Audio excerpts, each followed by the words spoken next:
this is Unusual Insight. This is the podcast where we invite you to voyage with us as we... Wait, damn it! Hold on. I'm not ready. Would you like me to do that part? No, wait, I got it. Okay. This is the podcast where we invite you to voyage with us down a different rabbit hole each week. My name is Jesse. I'm Ashley. And this week we have a special guest. Serenity. Hi, Serenity. How are you doing? Good. I told you guys last week in an episode, my best friend, Serenity, she's coming from Florida. We're going to do this episode with her. Oh, and I guess I should say what this episode is this week. It is intuition/gut feelings. Excited about that. Super excited. So, how's your time been? Tons of fun. Got to step in mud today, which never happens. Well, you know, it's the country, you know? It's not West Palm Beach, that's for sure. And to be clear, this was not like a mud puddle. This was like 6 inches of shit mixed with dirt that turned into mud. It was mostly shit. It was like 90% shit. It was definitely not lovely. Yeah, we're going to go over... not subliminal messaging. What's wrong with my brain today? That was last week. We're going to go over intuition. Before we do so, I'm going to bring up something from last week. We talked about the poop note. Remember the poop note? It's actually called the brown note. And I was made aware by a listener that it was debunked. It's not real. Yeah. Beth from Floyd Time. And if you guys haven't checked out Floyd Time, check them out. They're really cool people. We're actually going to do... We're in the process of possibly doing a show with them, and we went and met with them. It was really cool. So we might do some weird local. It's going to be like hometown stuff. So it's called Floyd Time. How do you spell the time? It's as like in the herb, Thyme. And they're two awesome chicks that live here in the same town as us. And we happened to air our first episodes like within a day of one another, and we had no idea that they were doing this and they didn't know we were planning to do it. So it's just been really cool to kind of share notes and what works and what doesn't. And it's kind of cool to have somebody to back and forth that with. Definitely. All right, well, I think we should just get right into it. I want to get into the what it is, how it is, what's happening, how it works. Ashley, I think you have some definition on what's going on when you have intuition. Yeah, okay. So basically... a gut feeling is an often immediate reaction based on instinct and or intuition that most would agree is not based on like logical rationale. And it's said that your brain is actually its own broadband connection that can sync up to other people's brains, which I just totally have this mental image and think that's really cool. And gut feelings are the result of an interconnectivity of the human mind. Is broadband connection like AOL connection? You know, because that always sucked. I feel like AOL was not broadband. No, that was dial-up, wasn't it? Are they the same? I don't think, no. I don't know. Because that was like a phone cable. This is like broadband, I think, is through an Ethernet. But anyways. Listen up, I we're digress. Professionals. I do have a little bit on how it works. So your brain is receiving all this incoming sensory information all the time, basically. And it's like your brain is comparing stored knowledge of other stuff that you've learned. And then when it sees something, although this happens subconsciously, it doesn't, it can tell whether that matches what it's seen before or doesn't match. And then therefore, subconsciously, without you knowing, your brain is sending off these signals as like, hey, something's wrong here. And that's kind of what's happening. That's what I've found. So basically, your intuitive right brain is almost always kind of reading your surroundings, right? And even when your conscious left brain is otherwise engaged, the body can register information while the conscious mind remains blissfully unaware of what's going on. So even if you're in an environment where something is slightly irregular, like the speed of an approaching truck or the unusual behavior of someone at a party, your brain kind of gives you this like squirt of dopamine, and that's what I know, right? I know. But that's what gives you that kind of weird, I was air quoting, feeling. And those signals can carry a lot of important information. And yeah, the jitters of dopamine help keep track of reality and alert us to like the subtle patterns that we're not consciously aware of. So the majority of research that I have was limited strictly to rodents. So most of it is going to be about mice, rats. Studies in rodents show that gut microbiome can influence neural development, brain chemistry, and a wide range of behavioral phenomena, including emotional behavior, pain perception, and how stress systems respond. So tweaking the balance between beneficial and disease-causing bacteria in an animal's gut can alter its brain chemistry and can lead it to become more bold or anxious. So in turn, the brain can also exert a powerful influence on gut bacteria. Even mild stress can tip the microbial balance in the gut, making the host more vulnerable to infectious disease and triggering a cascade of molecular reactions that feed back to the central nervous system. Can I ask a question real quick? Yeah. So basically what I'm getting from that is these microorganisms within the brain, within the stomach are affecting that sensory information that's coming into the brain? Is that what we're getting to? Yeah, so it's basically just saying that, like, changing the bacteria in your gut can actually change your brain, just like the chemistry in your brain and how you react to things. Okay. So like gut bacteria can produce hundreds of neurochemicals that the brain uses to regulate basic psychological processes as well as mental processes such as learning, memory, and mood.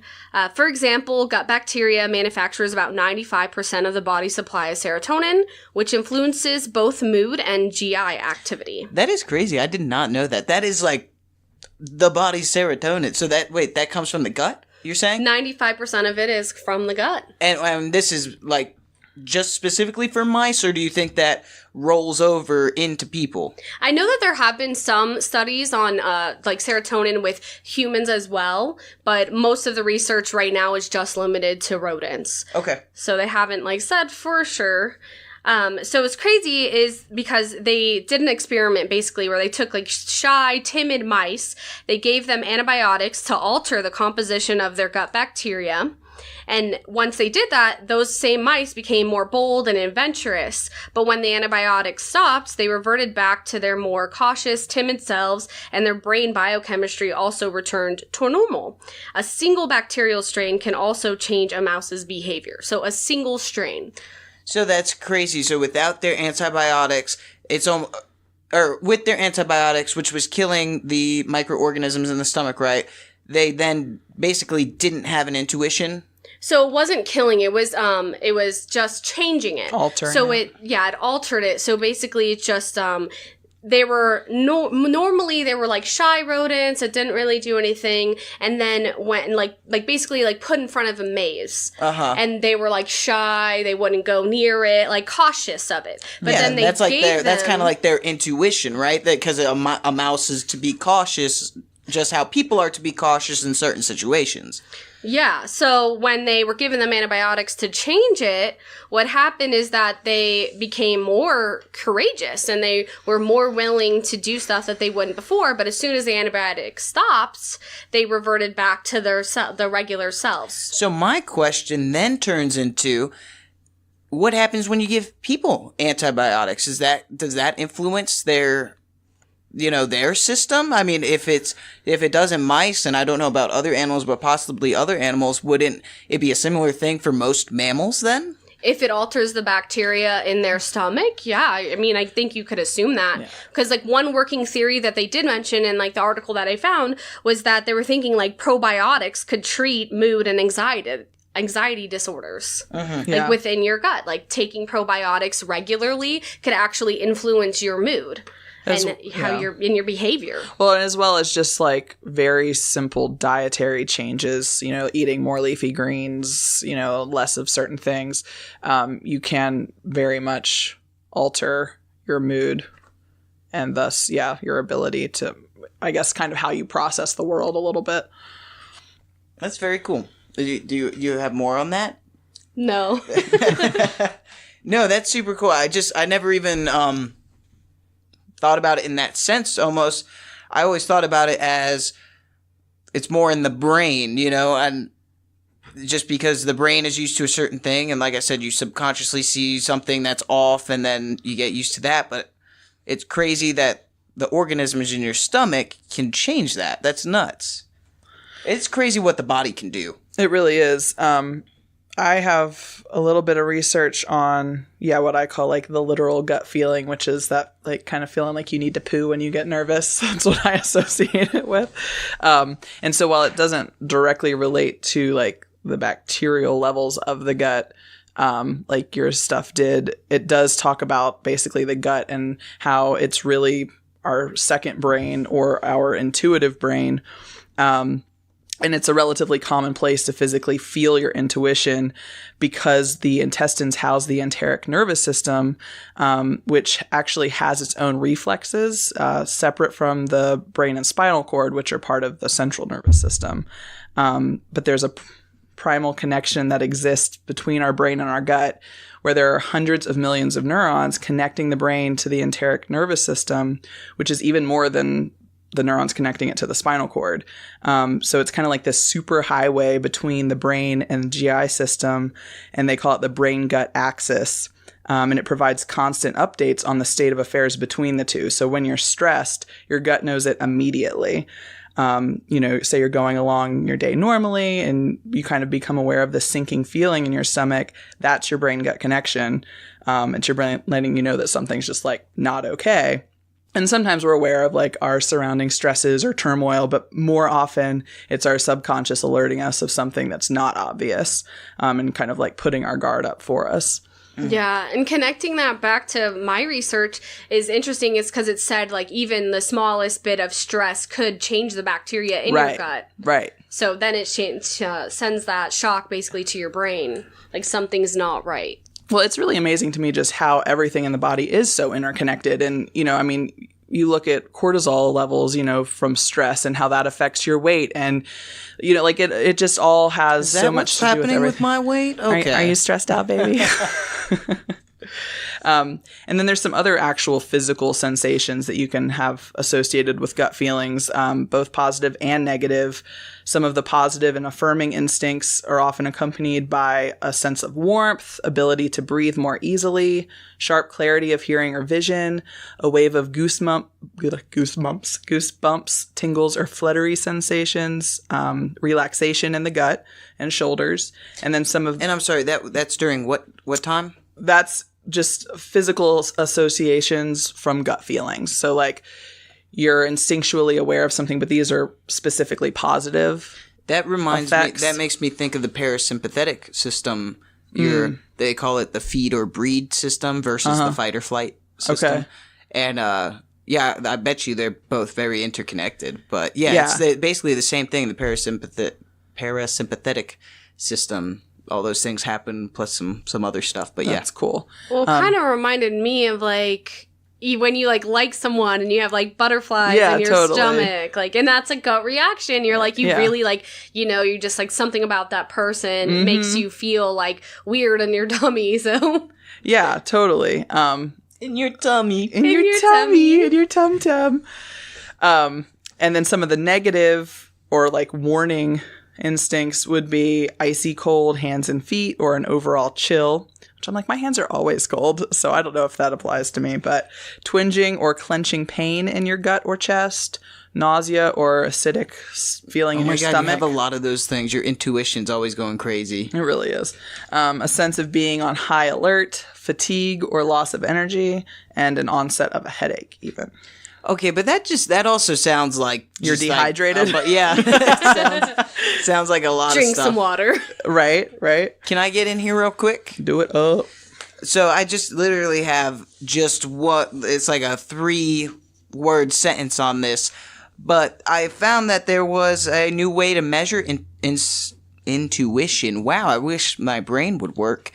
There's a new way to measure intuition, and they never were able to do it before because they're just like, how the hell are we supposed to measure that, But in this new experiment or whatnot, they actually used subliminal imaging, and I thought that was really cool, and I'm like, why didn't I come across this in our subliminal messaging research? Did you see anything about that? Honestly, it was really scientific, and I did not understand it very well. They're like, oh, we put on the screen like these 4 dots that were moving this way, and then the subliminal image of an angry dog or a rattlesnake versus a subliminal message of like a happy thing, and the people that reacted to the negative one had a certain intuition this way. You know what I mean? It was super scientific, and I am not gonna lie, I'm just not that scientific. But it was really interesting that they used subliminal imaging to now measure intuition. I thought that was really cool. Yeah. So do you think that we should follow our gut feelings all the time? Are gut feelings ever wrong? I mean, when do people know to listen versus to not listen to their gut? That's a really good question. And basically what I have found is, okay, so in the first 10 seconds of meeting someone, there's this ancient, like, biological wisdom that expresses itself to you. And usually some I don't people like them. Yes. Within the 10 some seconds, people I are know. super in tune to that, and some people are just so used to kind of pushing it down, or maybe just aren't really in touch with that part of themselves. Well, and I truly believe that people give off different energies, so I might see someone and my energy just does not work with that energy, and I don't like it, versus someone that, their energy can be in tune. So so early humans who, needed to speedily detect whether a stranger was friend or foe were more likely to survive. And they would create descendants who were able to read emotional signals in another person's face almost instantly. However, social conditioning helps to create unconscious beliefs, and these beliefs can produce first impressions and snap decisions that are utterly flawed. So that, along with the right brain's ability to identify patterns, can trigger suspicions of unfamiliar but often not dangerous things, or cause you to be especially reactive to people who simply remind you of someone else. So it kind of becomes a matter of combining the linear mind and intuition and finding that balance. And you can strike the right balance between gut instinct and rational thinking by just kind of engaging your rational mind to weigh your choices and decide how to best act on them. So, check your gut feelings against your rational mind and trust yourself is what I've found. Serenity, have you ever met somebody that had no intuition, which I also think people... in South Florida and New York and stuff, think intuition as street smarts too, I think street smarts is a type of intuition. Have you ever met someone that you were like, how are you still alive? You have no intuition, like, this is obviously bad situations that you get yourself into. Have you ever met anybody like that? I feel like I've met a group of people like that, definitely. A plethora of people that make stupid decisions constantly and hang out with, like, the bummiest people ever. So, yeah, I would definitely say, especially in South Florida, that I've met people like that. Now, would you say, I don't know, I guess I'm wondering if life experiences and experiencing, bad or hard things in life help you have a better intuition later, because there's somewhere in your subconscious that your brain has already learned those lessons. So, like, would you say these people had an easier life, or, why do you think, or I guess just do you agree that when you learn stuff in life that will transition over to your intuition, or that's not necessarily the case? I think that experience, like life experience, will kind of help you with your intuition. If you're not experiencing like a lot of bad situations or good situations, you're not going to really like know what is a bad feeling, what is a good feeling. If you haven't experienced it, you're not going to have a gut reaction. I mean, and if you do, if it's because you haven't experienced it, you might be less likely to think of it as something positive versus something like, oh, I've never done that before. Like, that's scary. I don't know if I should do it. So it's not necessarily they didn't have like a hard life or something, but maybe they just haven't experienced enough of life to like kind of understand like when to trust their gut and when not to. Okay. What do you think, Ashley?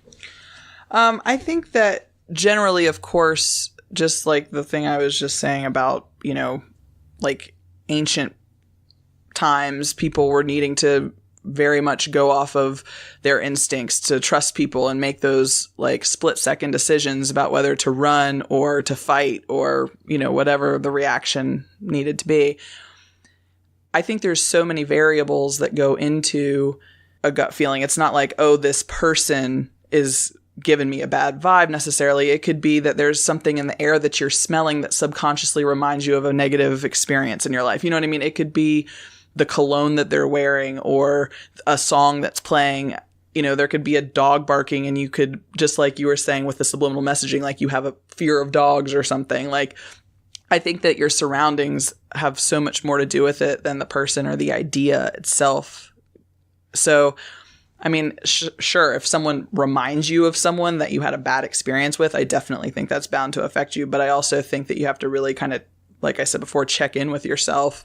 Yeah, but I don't really mean it like that. I mean life experiences and like, okay, I've had some crazy life experiences and I've been in situations that have gone bad. And then now subconsciously, those situations and those triggers of that situation or whatnot, you know, if I were to get in a similar situation, even if I didn't consciously think about it, my brain would pick up, hey, this is off. No, we've kind of done this before. You know what I mean? And so I do think that would definitely enhance your intuition, if at all. And I think, like, your mind also picks up on a lot of, like subconsciously picks up on a lot of stuff in your environment and, like, makes you, like, you're aware even when you're not, even when you're just looking forward. It's, like, just same with, like, peripheral vision. You're seeing everything around you. So, like, I feel like your gut, when you meet somebody, like, for me personally, like, I instantly know, like, do I want to be friends with this person? Like, I want to get to know this person? Am I going to get along with them? And I think, like, subconsciously, you're aware when you're not going to get along with someone. Totally. I do interviews all the time with my job. I know within the first, like, minute of meeting them if they're going to be somebody we're going to hire or not. Have you ever had an interview that lasted a minute and you're just like, hey, sorry, I'm going to follow my intuition and I don't like you? No, we have to, you have to be respectful of people's time, like, because time is money and, it's important to people. So, like, of course, we're going to continue to ask the questions, but I've already made up my mind regardless in the first minute. Unless there are red flags, like, throughout when we ask questions, like, I just know. Sometimes you just meet people and you just know. And then, like, the more they talk, you really know. It's actually really messed up, but one time I just couldn't help myself. I had to leave an interview. Oh my god, I remember you telling me about that. Because I was literally going to laugh in the girl's face, and that's, like, terrible, and I'm a horrible person for that. But Wasn't she just looking out the window while answering your questions, like, not even staring at anybody or, like, making contact? Yeah, I mean, we were basically telling her, like, the job description, like, going out and getting carts, and we're like, like, what are your feelings on that? And she was talking about, like, petting dogs outside or something that was completely opposite of anything that we spoke about, besides the fact that you had to go outside and get carts, but there definitely would not be any dogs to be pet out there, so it was really weird. Really uncomfortable. I was like, I have to sneeze, bye.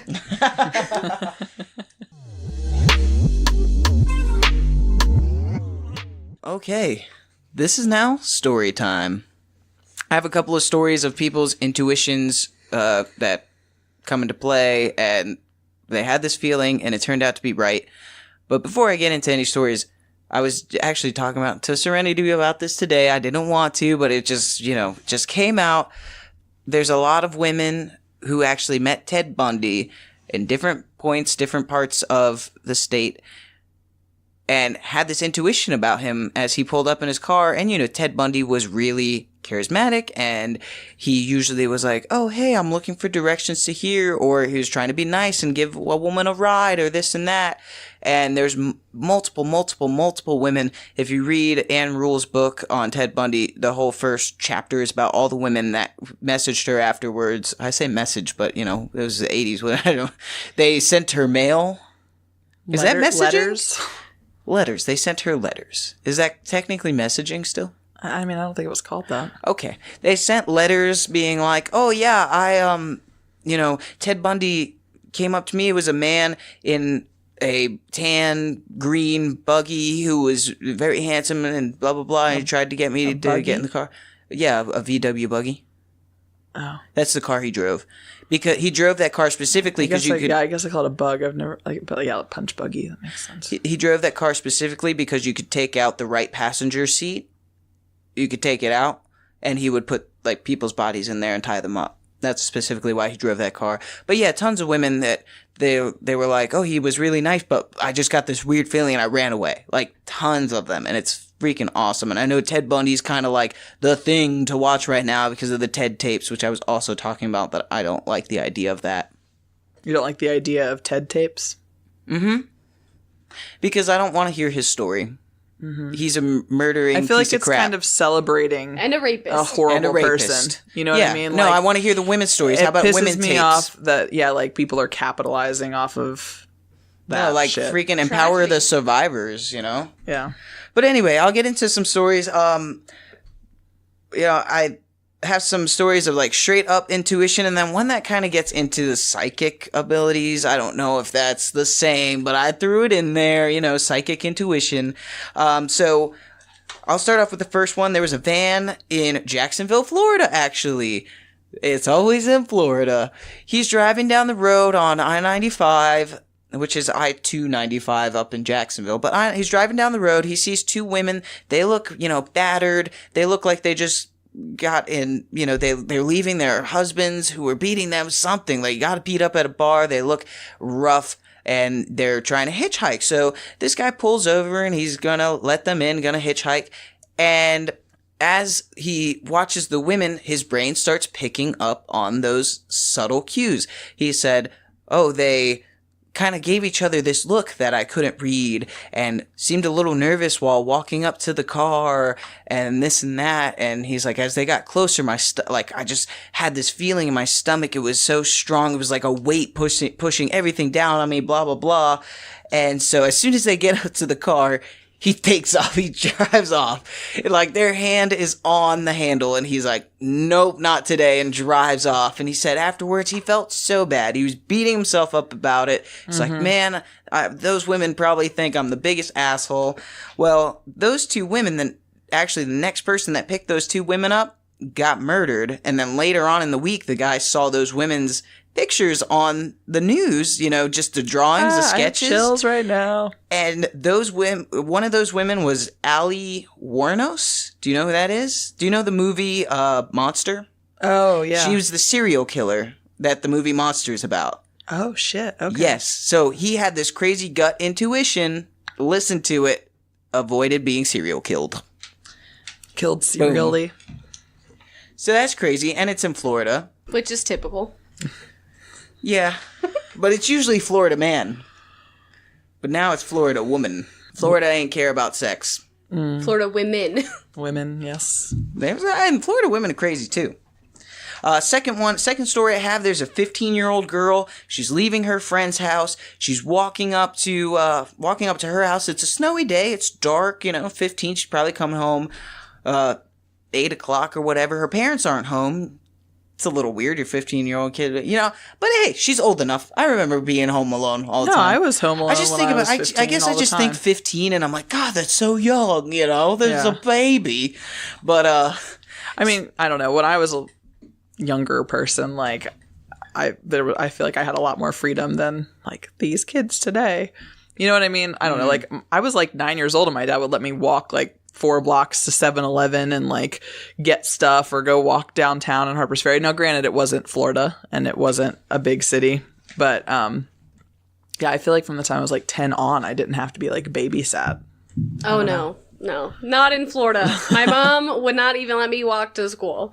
And when I did walk to school, I had to call her on the way there, call her when I got there, which I honestly don't blame her because, well, it's Florida. Like, if you don't lock your door, your shit's getting stolen, or your kid's getting stolen, or somebody is dying. Or both. Or both, honestly. My mom tried to fight me when I rode the bus once to the mall. I was like 16 years old. She saw me get off that bus, and woo, I almost had it. So this girl's walking home. It's snowing. She's walking up to her house, and again, I think her brain was picking up on some cues that was probably helped out by the gut microorganisms, whatever that highway that you were talking about between the gut and the brain. It's picking it up. It's picking up what's happening. It's picking up what people are putting down. So she's walking up to her house, walking up the stairs. She just stops, gets this terrible feeling. And I like how it's always very similar. It's this very like rock in the pit of the stomach type feeling. Yeah. And she literally, in her quote, she goes, nope, and turns around and walks away, goes to her neighbor's house, calls 911, is like, I don't know why, I think someone's trying to rob my house. I think someone's trying to, get into my house. Cops come, and they look, and there are footprints all around her house in the snow, as if someone was walking around her house, and she said she felt like somebody was standing like right behind the pillar by her front door type deal, and was waiting for her to open the door and they were going to jump in there. She had no reason to really know that or believe that, except if her brain's kind of picking up on these weird things. Maybe even just a slight scent in the air that she's not used to, like the guy who's trying to, get into her house wearing a cologne or something that subconsciously she's realizing, but consciously is not.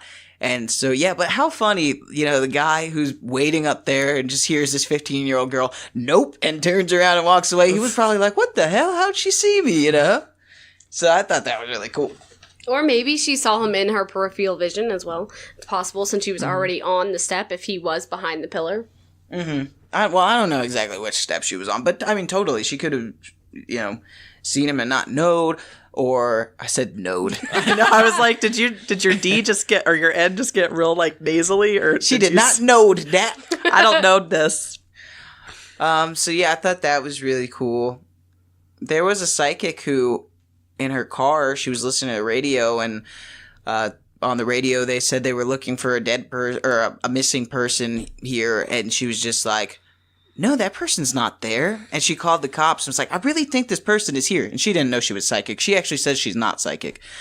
And the cops look and find the body, and she got arrested because they thought it. Shit. Yeah, they thought it was her, but it wasn't. No good deed goes unpunished. She got out. There was no tie. She told her, she's like, I just had this feeling, but yeah, she got fucking arrested. I'm like, that sucks. Yeah. Well, and that kind of brings up premonitions and whatchamacallit, the word that I can't think of right now. Not deja vu, although that is something that I want to actually dedicate like a whole episode to. But basically, if you're able to, have these visions of things happening and, that whole sixth sense, I mean, I feel like that's almost like an extreme version of intuition, for someone to not only have a feeling, but then also be able to see something happening or, hear a dude's voice on a radio and a situation like this girl where she doesn't know the person and she doesn't know the situation or anything, but she's like, nope, she's not there, she's here. I just think that's crazy. That's super crazy. Super crazy. Super. Do you have anything else you want to go over? Anything you want to add, either of you? I don't have any stories or anything. I have a few other examples, kind of mostly around dreams, and then there's even some that are considered specifically intuitive. But I know, this is, I guess, kind of a story, and I was actually telling you about it the other day, that when I was a kid, I had this dream. I was probably 4 or 5, little kid. I had this dream that our house burnt down. Got up in the night, very upset, obviously, like any kid would be. Told my parents about it, and 2 weeks later our condos caught on fire, and it was a bad fire. We had to get out. It didn't burn down to the ground, but it was definitely it was very much in the same way. It almost felt like a deja vu, like my parents waking me up and us having to leave the apartment, and it was a crazy experience, you know what I mean? And so I think that there really are times when our body, for whatever reason, sends us these messages, and I don't know if it is all physical. Some of the things I was reading is people that are believing in, guardian angels or, are very faith-based. They think it's God or, whoever their deity is.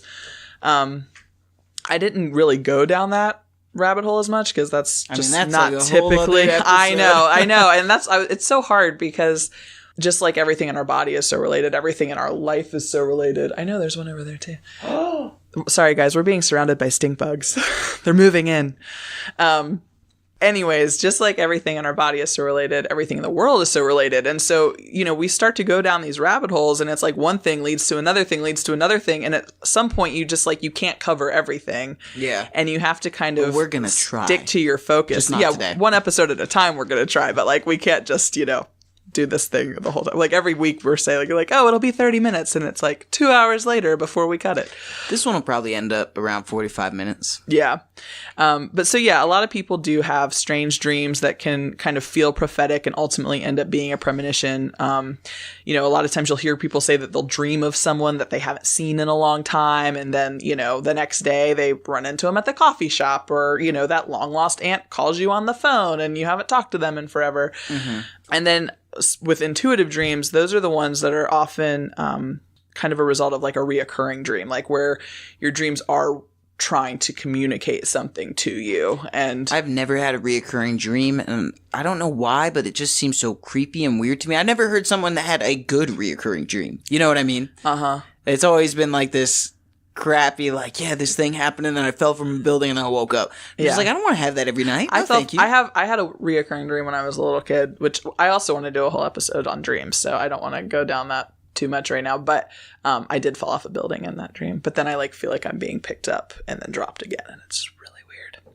That's terrible. I know. I've had it a few times as an adult too, but mostly as a kid. But anyways, the way you can kind of tell is, even if it's not reoccurring, they are the ones that you'll remember for a long time after you wake up. I mean, like, I know even when I'm first kind of, you know, like opening my eyes and, you know, rolling around in the morning, like I will be kind of vaguely aware of dreams, but then like it's almost like the harder I try to remember them, like they just are slipping like sand through my fingers. You know what I mean? Like I can't grasp any actual I hate that they never make sense to me. I'm like, I was in this building, but then it turned into an ocean, and wait, who was there? It was like my brother, but then he wasn't there, and then it was some random person. And I was like, it was like the essence of my brother, but like it didn't look anything like my brother or sound like him, and it wasn't my brother, but it was my brother.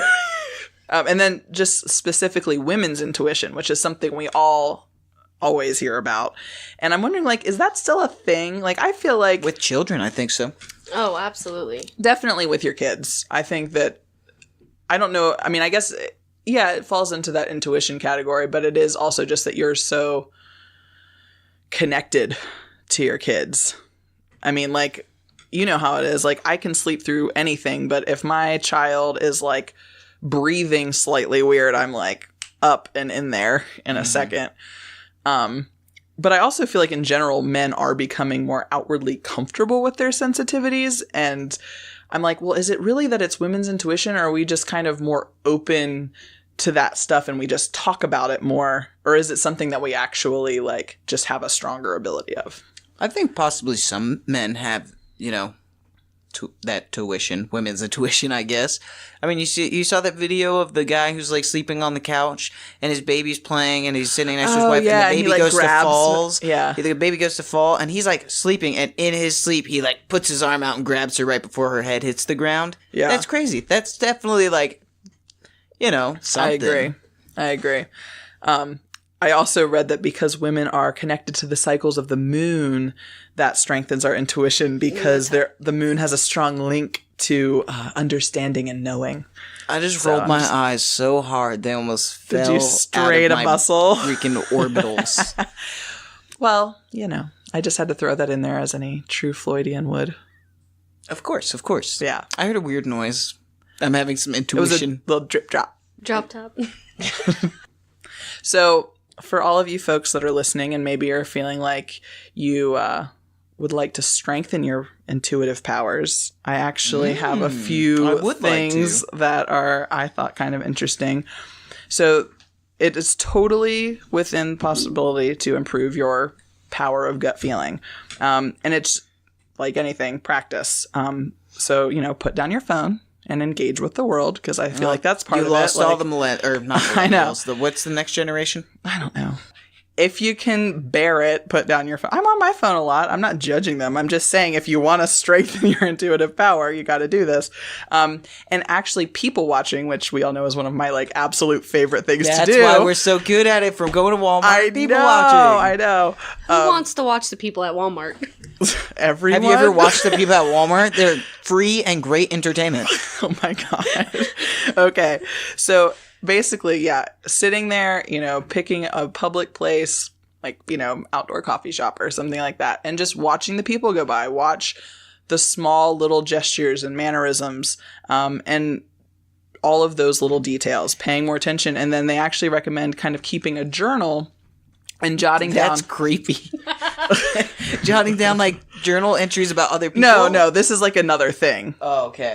So also you can keep a journal and jot down your thoughts and premonitions about what might happen in the future. Like if you for example, like when I met you, I didn't journal about it, but, and I'm gesturing to Jesse, it's not like I had some like, oh my God, I'm going to be his girlfriend. I didn't have like our whole lives flash before my eyes or something, but I was like, he's going to be a significant person in my life. Like the first, and I mean, like I was with someone else, you were with someone else. Like we barely interacted that night, but I was just like, I can tell that he's somebody that's going to matter in some way. You know what I mean? And so I think it's interesting to, if you have some kind of significant encounter, not like you need to have weird psycho killer detailed notes on like every person and like what they were wearing. And like Nick if was they wearing a teal shirt today that I stole and put under my bed. But if you notice, underwear. like if you are just generally more present in your life, and kind of in the moment, then you'll notice little subtle things in yourself that otherwise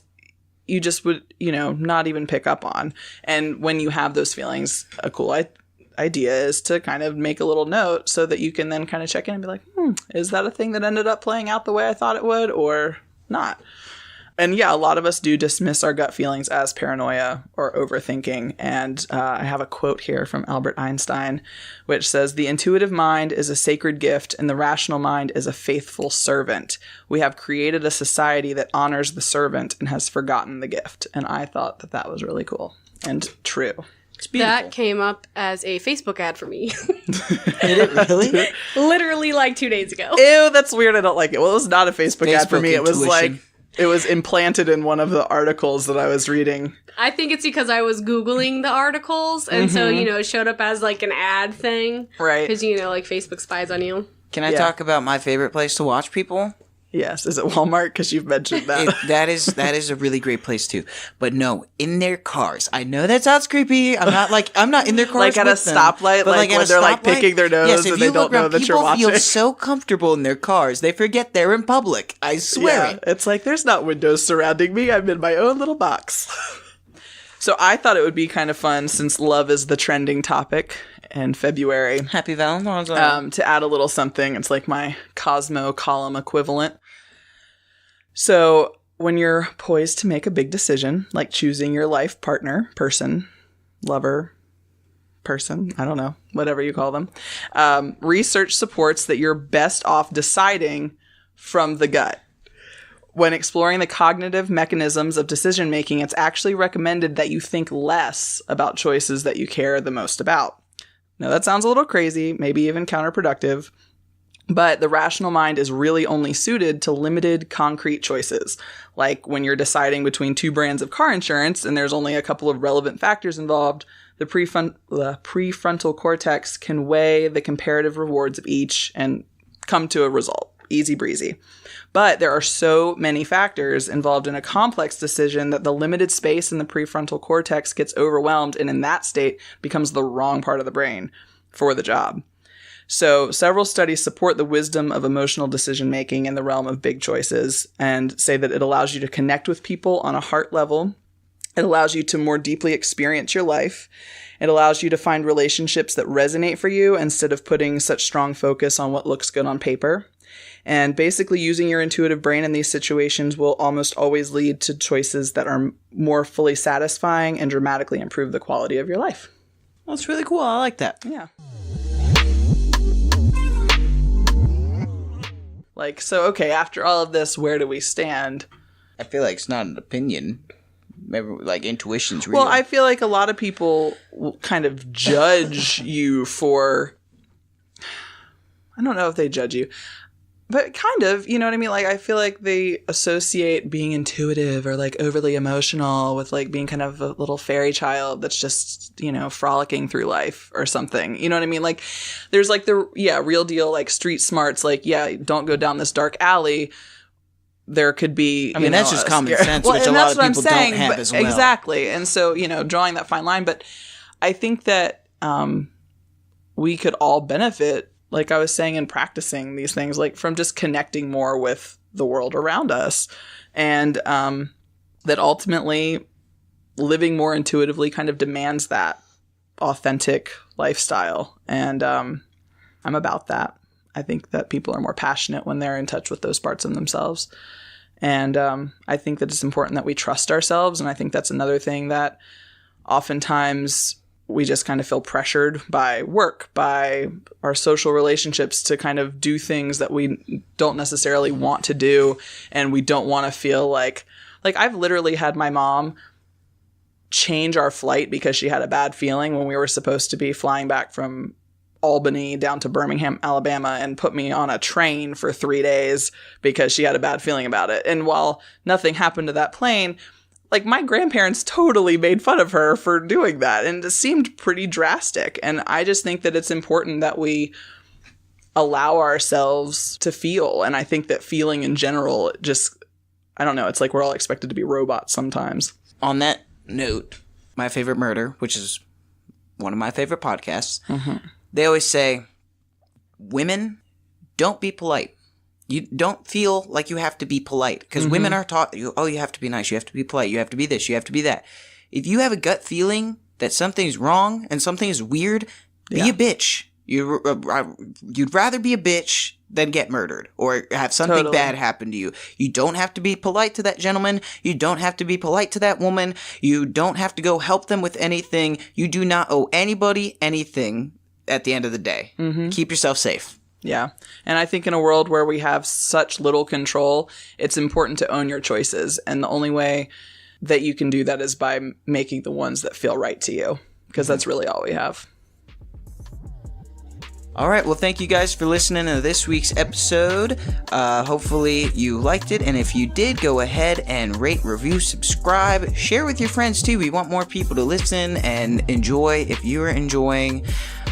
And other than that, I mean, thank you, Ren. Thank you for being on the show. Thank you for being here. It was super fun to have a guest. So you're our guinea pig. Thanks for having me. And with that, I guess we'll just say it's a strange, strange world out there. Don't be usual. Bye.